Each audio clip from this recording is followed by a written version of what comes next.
ada keseragaman. Anak yang ingin ke kamar mandi harus, teman-teman juga harus ke kamar mandi semua. Waktunya makan harus makan semua. Padahal kebutuhan biologis masing-masing anak tentu berbeda. Ada anak yang saat itu ingin makan, ada anak yang saat itu belum ingin makan. Karena kita tahu anak usia dini itu sifatnya unik, kemudian kebutuhannya juga personal. Jadi nggak bisa untuk kita samaratakan. Siswa itu bukan berarti sebuah tempat kosong, tapi mereka punya talent, bakat, minat. Yang bisa jadi siswa tidak paham tentang kemampuan dasar potensi yang dia miliki.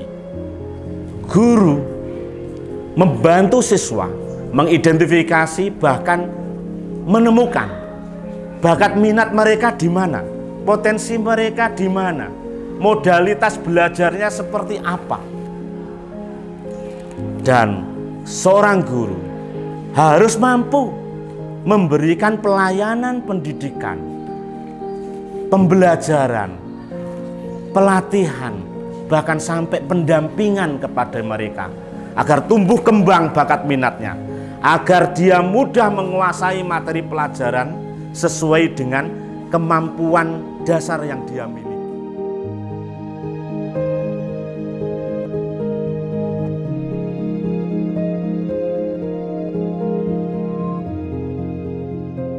Saat kita menghadapi anak-anak usia dini yang mereka kalau dalam bahasa fitrahnya ya, mereka dalam kondisi masih suci, bahkan 80% dari mereka itu berhubungan dengan yang namanya lingkungan. Psikologi di sini menjembatani antara sifat anak-anak, kemudian pengaruh lingkungan juga.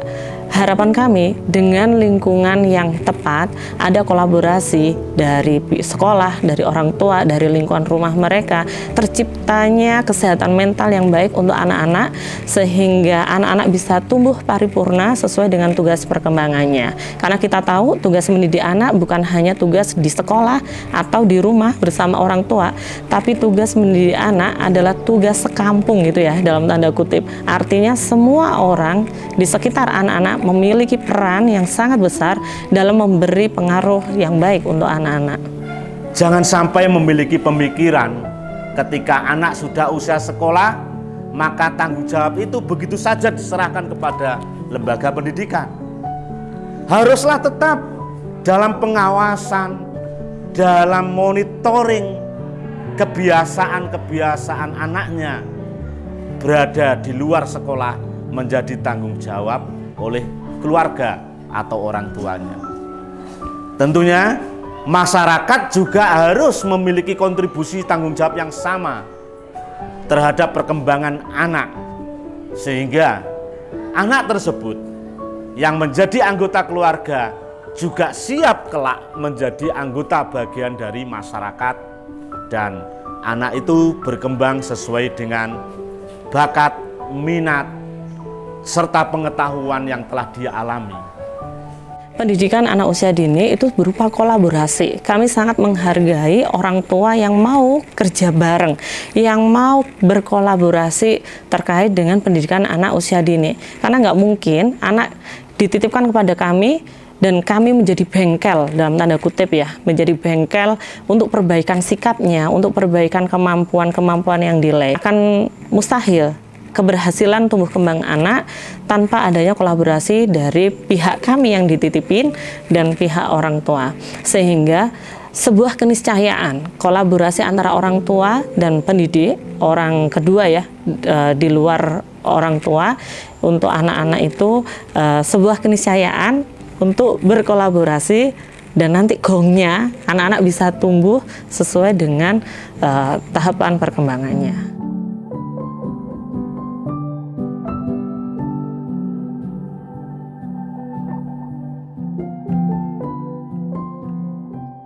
Dan saya yakin ketika menjadi seorang guru, melihat anak-anak didik kita yang semula kurang begitu paham dengan ilmu pengetahuan yang kita ajarkan, dan mereka menunjukkan perkembangan yang baik, sungguh tidak tergantikan rasa bahagia itu kita rasakan. Dari anak yang belum bisa apa-apa, kemudian dia akhirnya ada capaian-capaian yang tentu membuat kami para pendidik itu sangat bangga. Seperti misalnya saat bergabung dengan kami, si anak belum bisa berkomunikasi baik, kemudian selang 2 bulan, 3 bulan, mereka sudah memiliki kepercayaan diri. Nah, ini yang membuat kami sangat menikmati capaian-capaian yang ada dalam proses pendidikan anak usia dini.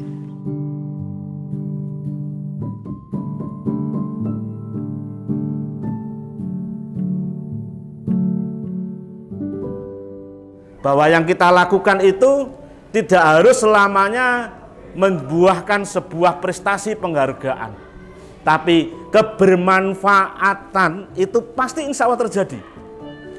Tidak hanya sekedar kita menyampaikan materi, tidak hanya sekedar kita memberikan pengetahuan kepada siswa, tapi bagaimana agar ilmu pengetahuan yang kita ajarkan itu bisa bermakna. Bermakna tentunya tidak hanya sekedar siswa tahu, paham, tapi juga harus mampu untuk memanfaatkan pengetahuan yang mereka dapatkan. Dan kalau sudah itu kita lakukan, insya Allah kebahagiaan itu akan bersemi, muncul, meskipun sekali lagi tanpa sebuah penghargaan. Kami ingin menjadi bagian dari peradaban. Kami ingin menjadi pondasi anak-anak untuk melangkah ke tahapan tumbuh kembang selanjutnya. Maka saat ini kami mengambil porsi di pendidikan anak usia 18 bulan hingga 7 tahun. Kami ingin dia maksimal di tugas perkembangan tersebut. Ketika kelak dia sudah masuk di usia SD di 7 tahun, dia sudah siap, dia sudah tuntas dengan masa anak-anaknya dan lebih matang tentunya untuk menghadapi tantangan-tantangan yang akan ada.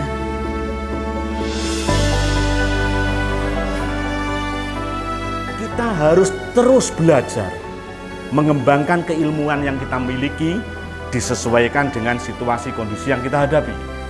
Apapun yang kita lakukan, ilmu itulah yang mendasari kita untuk memutuskan sesuatu.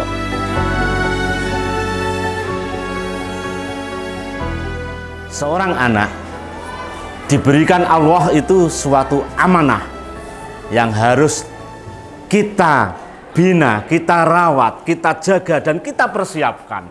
Untuk apa? Tentunya untuk kebahagiaan hidup yang tidak hanya sekedar bahagia di dunia, tetapi juga harus bercita-citakan bahagia juga di akhirat.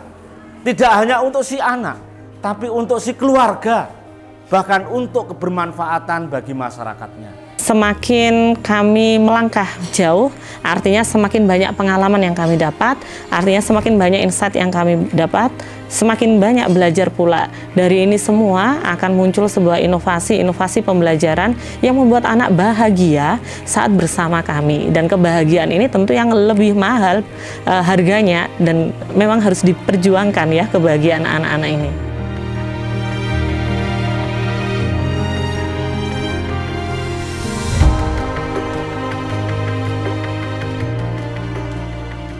Kesempatan mungkin hanya sekali, dan itu harus dijadikan yang terbaik.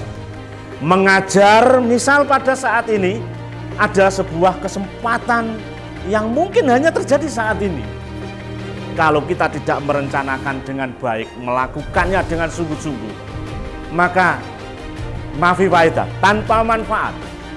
Yakinlah kalau Allah sudah memberikan kita titipan anak, maka yang punya tugas utama belajar bukan anak-anak kita, tapi adalah orang tua.